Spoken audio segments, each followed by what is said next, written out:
Assalamualaikum warahmatullahi wabarakatuh. Kali ini materi kita tentang pembelajaran IPS mengenai kegiatan ekonomi. Keragaman kegiatan ekonomi masyarakat. Kegiatan ekonomi merupakan kegiatan sehari-hari yang dilakukan seseorang untuk memenuhi keperluan hidupnya. Berdasarkan wilayahnya, kegiatan ekonomi dibagi menjadi dua. 1. Kegiatan ekonomi daratan, contohnya pertanian, perkebunan, peternakan, dan pertambangan. Yang kedua, kegiatan ekonomi perairan, seperti perikanan, wisata air, dan penghasil garam. Pengaruh sumber daya alam terhadap mata pencaharian masyarakat. Mata pencaharian masyarakat dipengaruhi sumber daya alam yang terdapat di sekitarnya. Beberapa contoh mata pencaharian berdasarkan sumber daya alam. Yang pertama, di daerah pantai. Contoh mata pencahariannya yaitu tempat wisata, petani garam, penjual ikan, tambak hasil laut, dan lain-lain. Kedua, di daerah dataran rendah, seperti petani, pedagang, pengrajin. Yang ketiga, di daerah dataran tinggi. Mata pencahariannya seperti peternak, berkebun. Yang keempat, di daerah pegunungan. Bisa dijadikan tempat wisata, tambang belerang, dan sebagai pengrajin.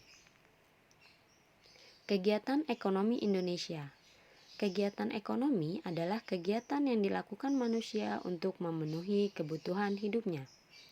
Kegiatan ekonomi dibagi menjadi 3 jenis, yaitu produksi, konsumsi, dan distribusi. Yang pertama, produksi. Produksi adalah kegiatan menghasilkan barang atau jasa, mengolah bahan mentah menjadi bahan setengah jadi atau barang jadi. Orang yang melakukan kegiatan ini disebut produsen. Contoh pada gambar pertama, ada seseorang yang sedang membuat kerajinan dari bambu atau rotan. Nah, bambu atau rotan adalah barang setengah jadi yang diubah menjadi barang jadi, diubah menjadi kursi atau barang-barang lainnya. Contoh gambar kedua adalah barang mentah atau bahan mentah, yaitu dari pohon dipotong, dijadikan kayu, akan dijadikan kayu. Itu merupakan bahan mentah yang akan dijadikan bahan setengah jadi. Kegiatan ekonomi yang kedua yaitu distribusi atau menyalurkan barang produksi kepada konsumen. Contoh di gambar 1 yaitu barang-barang perkebunan atau sayuran dan buahan dari desa, dari sebuah perkebunan akan disalurkan ke perkotaan karena banyak konsumen yang berada di perkotaan. Yang kedua adalah contoh distribusi yaitu agen. Agen merupakan distribusi karena dari agen itu akan disalurkan kepada konsumen atau para pembeli. Kegiatan ekonomi ketiga yaitu kegiatan konsumsi, yaitu menggunakan barang atau jasa untuk memenuhi kebutuhan hidupnya. Contoh di gambar pertama yaitu anak-anak yang sedang membaca buku. Berarti anak-anak tersebut sedang menggunakan barang, yaitu disebut dengan kegiatan konsumsi. Contoh gambar kedua, sebuah keluarga yang sedang makan bersama. Itu juga termasuk kegiatan konsumsi.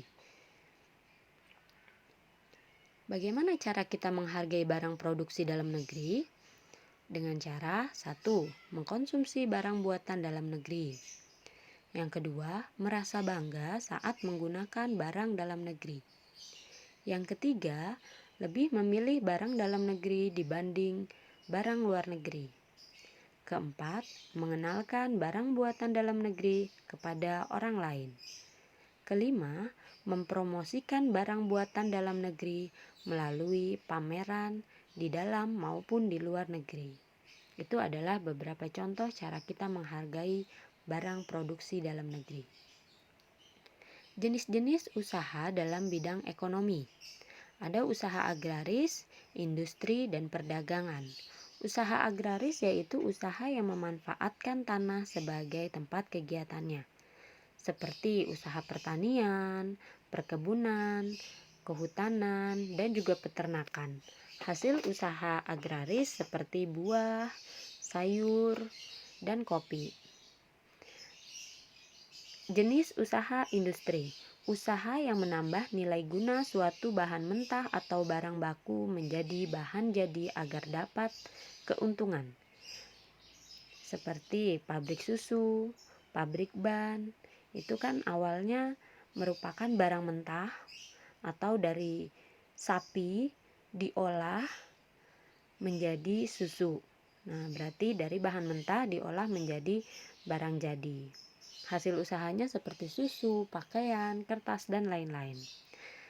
Jenis usaha perdagangan yaitu kegiatan jual beli suatu barang atau jasa seperti warung, toko, pedagang eceran, sekolahan, rumah sakit, dan lain-lain. Pengelolaan usaha di masyarakat. Ada usaha perseorangan, ada juga usaha kelompok. Usaha perseorangan adalah usaha yang dimiliki oleh satu orang. Pemiliknya juga merupakan pengelola usaha itu sendiri. Kelebihan usaha perseorangan adalah 1. Dapat mengembangkan usaha sesuai keinginan. 2. Keuntungan bisa dinikmati sendiri. Yang ketiga, pengambilan keputusan dilakukan cepat karena tidak membutuhkan pertimbangan yang lain. Sedangkan kekurangannya yaitu modal, kemampuan, dan kreativitasnya terbatas karena hanya satu orang yang memiliki.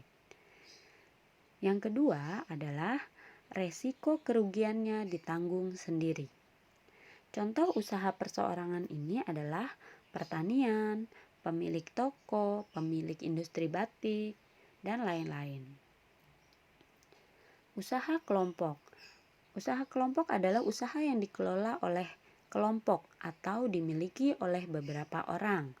Kelebihan dari usaha kelompok ini adalah modalnya banyak karena beberapa orang yang memiliki saham di tempat tersebut. Yang kedua, resiko kerugiannya ditanggung bersama. Yang ketiga, idenya lebih banyak dalam mengembangkan usaha ini. Tetapi kekurangannya, 1. Pengambilan keputusan harus sesuai dengan kesepakatan bersama. Yang kedua, keuntungannya dibagi-bagi.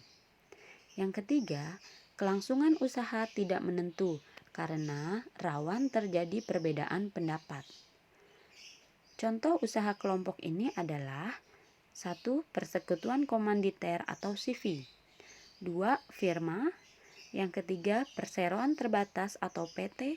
Yang keempat, koperasi. Sekian pembahasan kita di materi kali ini.